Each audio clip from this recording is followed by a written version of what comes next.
okay?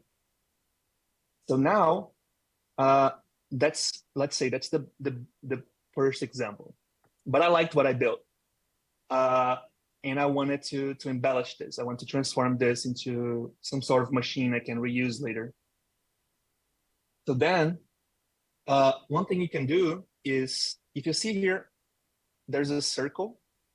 And if I click on this circle, and it becomes the square, and then you can see that only the components, the rectangular units, which are visual units, like for real, like they will be exposed. So you're like in layout mode right now. In layout mode, I can add other units like a flex column, and I can reorder them. I can also resize, but then I want to add these two items. So I selected them, and then in select mode, okay, this mode has to be activated if you want to do these compositions. And then you long press on the column, then you have like your items inside the column. Oh, I just like removed them. So long press to put in, or select and long press again to remove. Long press to put in. Okay, now I can double click if I leave the multi-select mode,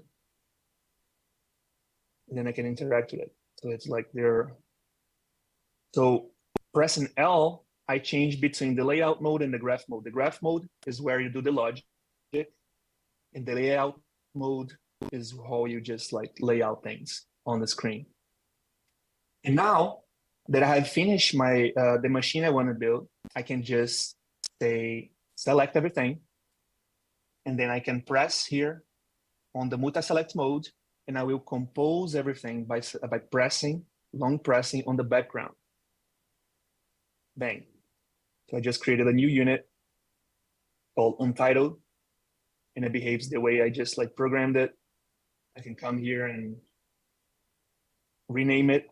To rename a unit, so to rename a unit, I go on to info mode, and I click on the name, and then I can rename it. So this is going to be slider plus number.